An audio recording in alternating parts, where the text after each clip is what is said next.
Hello, hello, folks. Welcome back to another episode of I Know, the place to get your solo Beatles podcasting. I'm your host, Hudson, and we're going to have a really good show today. Today we have this hairdresser. You may have heard of him.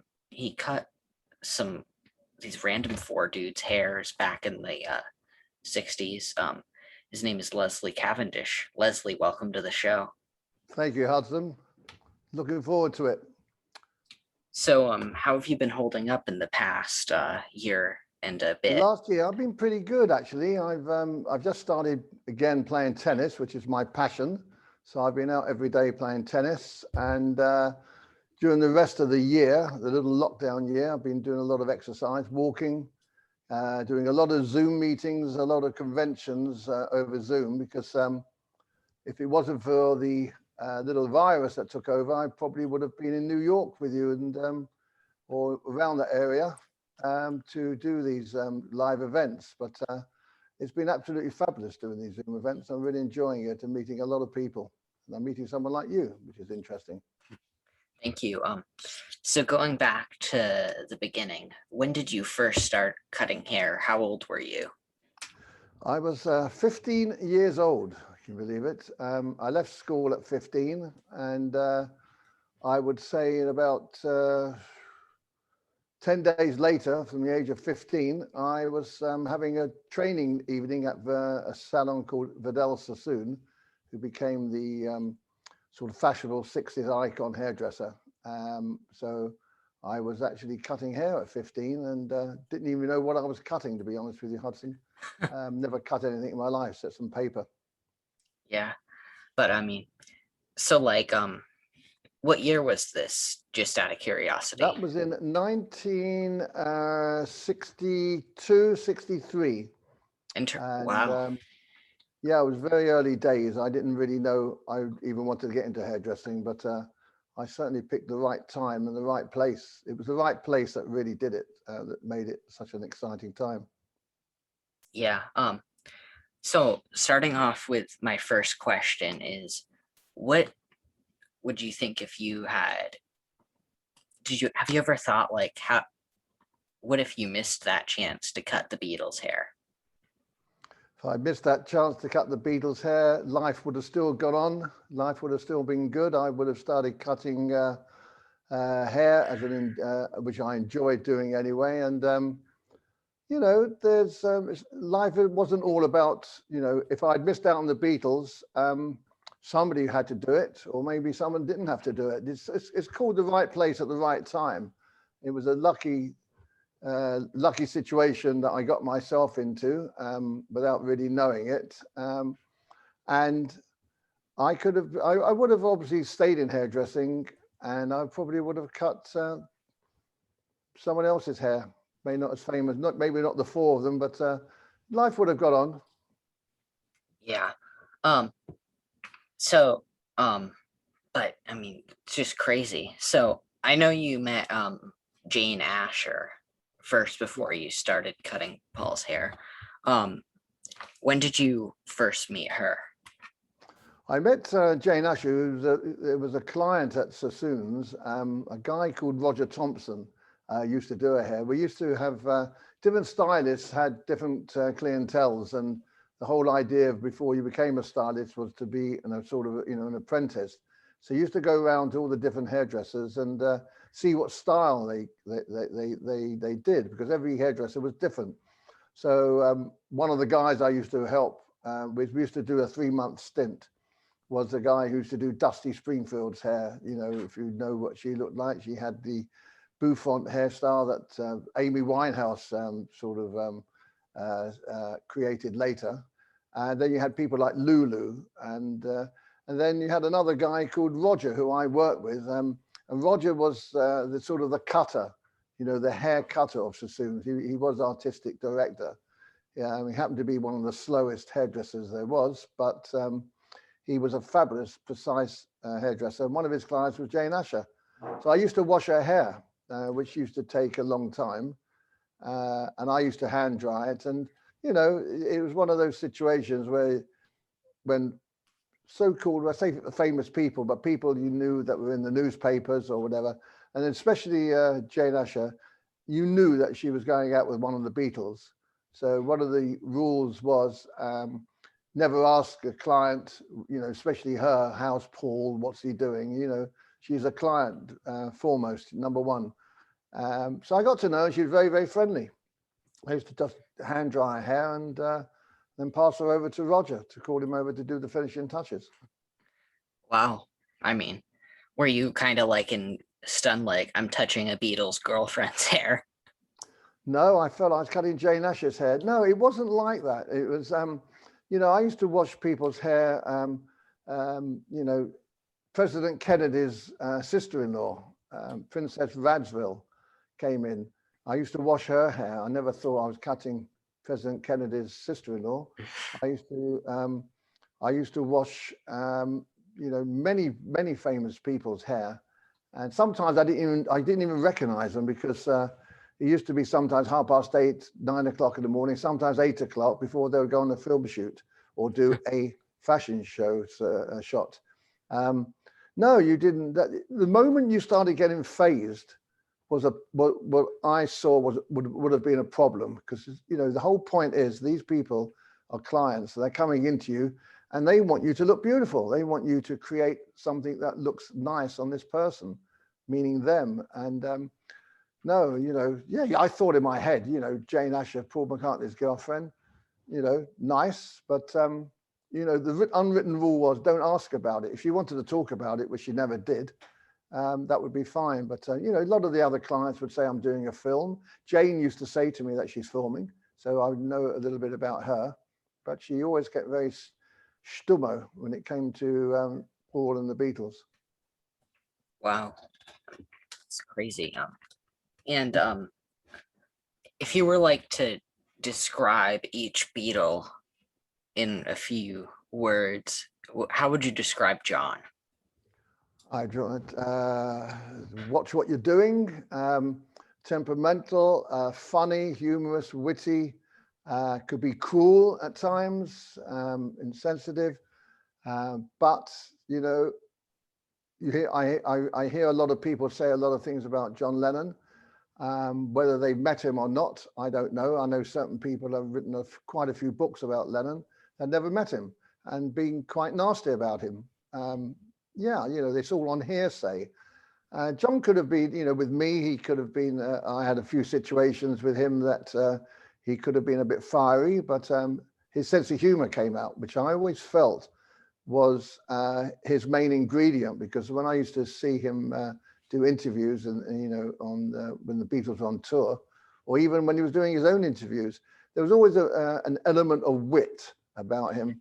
And even to a point where Lennon's great friends were people like Peter Cook, great raconteur, a great comedian, had a great show here called Not Only, but also with Dudley Moore. He was a great fan of the Goon Show, which was a radio show that had people like Spike Milligan in it and Peter Sellers. So, John loved humor. One of the things that attracted me to anything with people, even today, is people must have humor. And so John certainly had the humor. He wasn't a dour guy that you wouldn't think would laugh. So yeah, I quite like that. Moving to Paul, what would you Cute describe Paul. Paul? Everyone loves cute Paul, wasn't he? He was the one that even my young niece cousin had pictures on the wall of Paul, wall on the Paul. Charming guy. I spent more time with Paul in my time with the Beatles than anybody else. Saw him through a few bad times, the breakup of Jane, saw him with the breakup of the Beatles and saw how he handled it. But he handled that well. I saw him on the Magical Mystery Tour, watching him. I always think Paul is like the conductor of the Beatles. He is the Beatles. The others went their own way after the Beatles, but Paul always was the Beatles. Even that period with Wings. A lot of those Wings songs could have been Beatles songs. So yeah, I found him actually very nice, very funny, and and used to, you talk about cutting, or thinking about Jane Asher going out with the Beatles. I used to look at Paul and think how amazing a guy could write songs when he's writing, without sort of being he was never, any of the Beatles were like, I'm a Beatle. They were never, I'm a Beatle. They were just themselves. So I give Paul a lot of ticks. So going to George, the quiet Beatle, was he actually quiet during haircut? Well, not so I found out later. He was very active, our little quiet George. George used to come into the salon that we had in the King's Road. Paul used to live in town, maybe 10, 15 minutes from his office. And the other three Beatles lived down in the countryside. And George used to always come up and have his hair washed or just blow dried, and before he went in. And he was not inaudible. He used to talk, I used to talk to him about music. He'd tell me that he was learning, an instrument, the sitar with Ravi Shankar. I didn't know who Ravi Shankar was at the time, but he was learning to play the guitar. And he was actually quite quiet when I used to do his hair. It was one of those people that, one of the things is when you have your hair done, it's a time to relax. And if the client wants to talk, that's fine. I couldn't talk to any of the Beatles about football, which is like one of my passions, because I, for some reason, thought coming from Liverpool, you're either a red, which is Liverpool, or a blue, which is Everton. And at the time, Liverpool were like kings of Europe, kings of the soccer world. And I thought that would be high up on the list, which was always a conversation I would have with many of my clients. But he was a quiet one. Yeah, he definitely was a quiet one as far as I'm concerned. What about Ringo? How was Ringo? Ringo? I didn't really. I got to Ringo's lovely wife or ex-wife, late wife, Maureen, happened to be a hairdresser. So Ringo used to have her hair done by her quite a few times. I did his hair. I cut his hair a few times. He came into the salon. I cut his hair. I watched him work on the Magic Christian. He did a film with Peter Sellers, I was saying to you before, that Lennon was friendly with. Ringo was one of those people that he was Ringo, the drummer. I was just reading today about something about a drummer in a band, which is, Ringo was the drummer. At the time, I think his personality was difficult. So when you're sitting behind the back of those three other guys, it's, you have to make your mark. So, if you were Keith Moon of The Who, you made your mark. If you were Dave Clark of the Dave Clark Five, you were the center point. So Ringo had to prove himself, and he proved himself by being a very solid drummer for the Beatles, and the backbeat he did was superb. Conversation-wise, didn't really have much conversation with him that much. It was all, he was probably more business-like person that I was, but I do understand that he was funny. I watched him have a very funny repertoire on the Magical Mystery Tour with Aunt Jess. So I did see the humorous side of him, but not one I really, really sort of got to know or have a good laugh with, I must say. Yeah. So moving to the Magical Mystery Tour set, I mean, you were there for the legendary bus trip. What was that experience like? Well, that was an experience that I was actually quite excited, because it was the first chance that the Beatles have gone out together as a group since they had their last concert at Caldwick Park. So for me to be able to go on the trip to watch the four Beatles, I thought would, to see them four together. But it was 2 weeks after Brian Epstein, their manager, died. So I didn't quite know how they would react, even if it was going to go on. I was asked to go on, and I was surprised that the go-ahead, there was a go-ahead. But yeah, to meet Paul and the rest of the crew, we did in a place called Allsop Place, which is very near Madame Tussauds. We jumped on the bus, and I sort of just sat there, just watching what was going on. And I didn't know what was going on. You know, the coach was late. The paint hadn't been put on the side of the bus, the Magical Mystery Tour yet. Things were happening before it was even happening. We picked up the other three down in a place called Virginia Water, where they used to live. And suddenly it all took off because Ringo was sitting in the front with Aunt Jess. And it was just great to watch the interaction of the four of them. Again, Paul was leading the parade there. You know, he was conducting. John and George often sat next to each other. I'm not sure, you know, always in the back of my mind, I was thinking, you know, their manager they've known for all these years had passed away. And, you know, as they say, the show must go on. But it was really exciting. And seeing how other people reacted to them, you know, not the screaming jelly bean crowd that happened in America. It was fans gathering, obviously, where the Beatles would go, but it wasn't that hysteria of I want to pull your hair out. And it was really interesting to see how all four of them cope with it, especially at press conferences when they were confronted with people, you know, asking for autographs. And yeah, it was fascinating. And plus, I got you know, I was asked to go as a member of the crew and to be the hairdresser as well, if it came to it. So that was an exciting time. Loved it.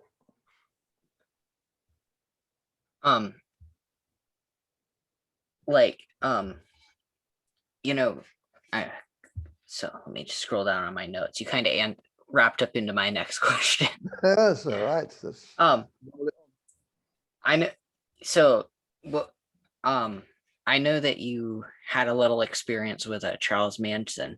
Do you mind talking about that? Well, I did actually have it with Charles Manson.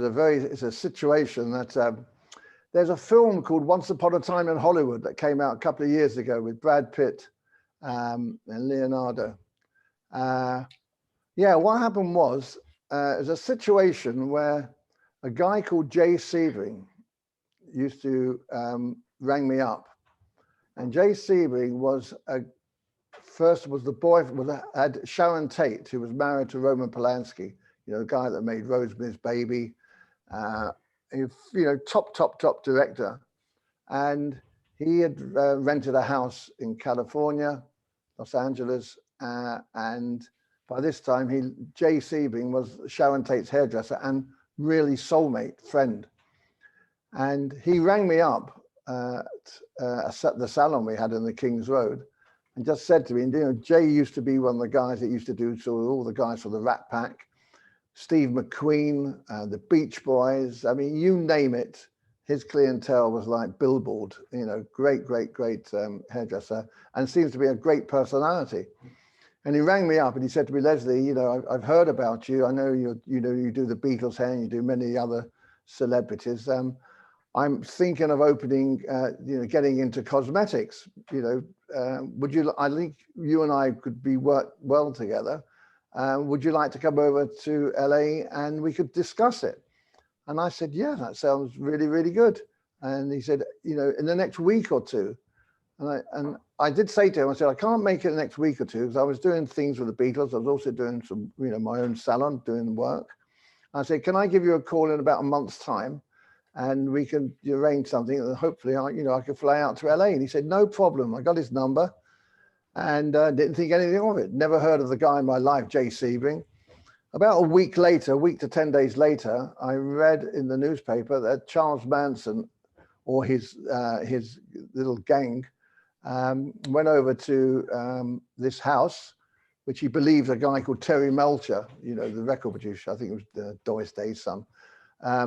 But, you know, Sharon Tate was there with some friends, and it was a place that I would have stayed at. And not he, but the rest of the crew that went there literally slaughtered them to death. And she was 8 months pregnant, which was tragic. And I could have been there, you know, to this day. You know, people say Jay Sebring, you know, people always talk about the Sharon Tate murder, which was terrible, but I think of Sharon Tate and Jay Sebring, you know, so yeah, you know, very lucky in a way. I could have very easily said I was going to go, but there you go. I didn't. So moving a little out of the Beatle range, what are like the standouts, big celebrities that you've cut hair for? I enjoy cutting hair for the Bee Gees, Barry Gibb especially, and Robin and Barry. I used to go to, we have a top program called Top of the Pops, which used to go out on a Thursday night, if I remember rightly. And they used to record it and mime to it on the Thursday. So I used to go down to the studios with the Bee Gees and do their hair, watch it. I did that quite a few times with Dave Clark 5 was fun. I mean, these guys, you know, you're looking at people like Dave Clark 5 and not the Beatles off the US, went to the #1 spot. And I've got to say, all these guys that I met were all such natural guys. You know, most of them, I can't say all of them, but most of them acted normally. Some did act like I am a big pop star type of people. Yeah, there was people like, if you're into the Formula One racing driving, guys like James Hunt, you know, world champion racing driver, became a very good friend of mine. I used to go and stay with him in Spain. I used to cut his hair. And, you know, lots of people, you know, people from Keith Moon.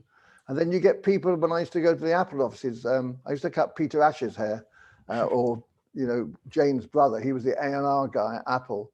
And he would say to me, Leslie, could you, you know, he was doing some producing there. And he said, Leslie, can you cut this guy's hair for me? Because we just finished the record, the album, and it's coming out soon. Could you just trim his hair? So I said, okay. And I met this guy with hair down to his shoulders, and I just trimmed it. And I asked him who he was. And I said, you know, he said, yeah, I've just finished an album. And I said, oh, is it, you know, hopefully. He said, what's your name? Is it a name that I should look out for? He said, oh, yeah, my name's James Taylor. Oh. You know, so you get people like that, you know, and it's only till later on that you think, whew, you know, James Taylor. Yes. Well, I cut, my favorite one I ever cut was my mum's favorite, because, you know, most people had one John George Paul Ringo on the wall, but my mum had Tony Curtis, very handsome, famous actor. And I was asked to go to the Dorchester Hotel in London to cut his hair. And I had a wonderful afternoon with Mr. Curtis. He came over for the film, the premiere of the Boston Strangler. So yeah, there were some good times cutting hair as well. So moving away from hair cutting, off of curiosity, what's your favorite Beatles album? My favorite is Help. Oh, good choice. I like Help. I like the early songs. I, you know, even down to, you know, the very early songs. I like, you know, Chains. You know, those early. Oh, I love that song. Songs that sometimes they don't. You know, the song they didn't write. But yeah, I like the early stuff. Then obviously, you know, there are certain songs in certain albums that I love. But overall, Help, We Can Work It Out with the Beatles. Yeah, my favorites. Those are your favorite songs, you'd say? What about like an album? What's your favorite Beatles album? I said Help. Oh, I thought you meant the song. Sorry. Oh, no, the album, and I can 1,000,001 songs. Yeah, but yeah, and with the Beatles, I think I could throw that in as well. Those are two really underrated albums. I'm glad you said that. Something different. What's your like least favorite Beatles album? Least favorite Beatles album? Well, I don't know if I've got a really least favorite. You know, there are songs on certain. There are songs on every album they've made that I love. Yeah. There are certain albums, those early albums, that I would play continuously. I could then put on, the double white album and miss out on a few tracks if I wanted to. You know, I never did that on the early days. I used to play it all the way through. So I can't ever say they made a bad album. So yeah, I quite like the Beatles, actually. I would hope you would. So and I know you've made some appearances at Beatle Fest. What's it like being there with fans? Well, first of all, you know, I'm meeting people like yourself, which is amazing. You know, I'm surprised that first of all, Mark Lapidus, who runs the Beatle Fest in New York and Chicago. He's been doing it for a really long time, doing a fantastic job, putting on people that, you know, are here today and gone tomorrow, you know, type of thing which he has to do.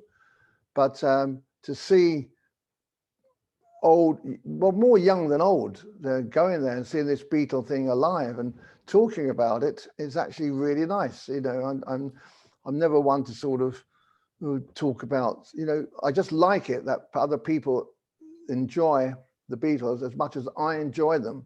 You know, I'm 73 years old now. You know, I'm meeting people that were in their 20s, 30s, 40s, 13, 14, 50-year-olds, you know. It's fantastic. So yeah, to get out and meet, and not just in New York, you know, I was in Delray Beach, fantastic weekend festival, you know, Beatles on the beach, which was brilliant, so well done. And it was fabulous. You go to the Liverpool Fest up in Liverpool, Beatles Fest there, Liverpool week, and you meet all different types of people from all around the world. So I find it really nice, and I quite liked it. I love the interest that people were showing. So yeah, it's very enjoyable. And this is kind of like a Paul and Ringo related question. Have you seen them, like, since you stopped cutting their hair? I saw Paul. I saw Paul at the when they redid the Magical Mystery Tour, the film, which was done by Giles Martin in London. No, I haven't seen them on a one-on-one since probably 8 years ago when I saw Paul. You know, obviously they live all around the world. I live in London and Spain, so our paths don't really meet. But I'm sure that you know, I remember when I met Paul. There's something I put. I told Paul a long time ago when I first met him. I did say to him that one of the things is, you know, obviously I like talking about hair, and I like looking at people's hair before. I always looking at people's hair, and I did say to him that one thing, Paul, you'll never lose your hair. I always knew that he wouldn't lose his hair, and years later, all those years later, when we met up, I said to him, Paul, I said, I made you a promise a long time ago. And he said, what was that? He'd forgotten. I thought he would remember. And I said, look, we both still got hair. And he went, absolutely right. He said, I remember a long time ago that when I did say that to him at his house, he wrote a song when he was 15, wasn't it? When I'm 64 and losing my hair. Maybe I should have changed the lyrics. Yeah. What do you think of Paul's hairstyle now? Now I like it because, as the song goes, act naturally. His hair is natural. We all go grey as we get older. I promise you that, Hudson. If you're lucky to have hair, nothing wrong in going a bit of grey. Nothing wrong in your hair being as it is. So Paul's hair is good as it is. If you had asked me this question 8 years ago, I probably would have given you a different answer. In fact, the answer would have been I hated it. You know, he looked like. At one stage, he looked like his hair looked like a London bus, you know, red. What's he doing with red hair? I got no idea. Yeah. And what's he doing dyeing his hair? I got no idea. So his hair's looking good. Yeah, on the Driving Rain album, the hair started to get dyed. Oh yeah, well there you go. I don't understand why he did it, but then maybe I don't understand why he did it. You know, that's up to him. But he's obviously gone back and to what it should be, and I do like it. Yeah, much nicer now. So I'm going to turn the show over to you now. And what would you like to plug? I would like to plug. I should plug. I've got a lovely book that I wrote called The Cutting Edge. The reason why I wrote it, one of the things is that a lot of these stories that I know and have told in my book, you know, it's not sensational that they did this, they did that. It was an observation of somebody that was in a lucky position to go to Beatles recording sessions, to be at Paul's house when they broke up the Beatles, to go on the Magical Mystery Tour. And one of the reasons that I put it down in my book now is because I never told the story at the time. I could have very easily sold my story to the press, told press many things about where the Beatles were, location, what they were doing, little things that happened in the studio would have made a headline. But I didn't do that. But what I did was, 50 years later, I thought I'd write a book about it, and also not just about the Beatles, about the culture of being with, first of all, with Vidal Sassoon, who changed hairdressing, working with people like John Crittall, who was an innovator on fashion and clothes, changing, velvet jackets and flowery prints, and then cutting hair, the Beatles, and seeing all these other people. So it was a matter of the fashion, the culture, and the book, which is something that I decided that I wanted to write. Lucky enough, I'm very pleased that lots of people have loved it. It's far exceeded my expectations on how far it'd reach. I'm getting requests to talk about the book and other things at conventions or Zoom meetings it is now. So yeah, if I'm going to plug anything, I'll plug my book, Cutting Edge. I'll link it in the description. So thank you for coming on, Leslie. I really thank you. And can I just ask you, okay, what's your favorite Beatles song and album? Ooh, I know because you're from England, you're not gonna like this, but I want to right now. I'm gonna say the United States Rubber Soul. Okay, what's so different about the United States and the UK Rubber Soul? Explain to me. I don't know. Oh, so I think this UK side 2 of Help is a little wonky, personally. I still adore the album, but I've just seen a face that opens the record, which I think works better than Drive My Car, because Drive My Car is one of my least favorite Beatles songs. Do you like Oobla Dee Oobla Da, which was John Lennon's least favorite song? Of course I do. That's great. That is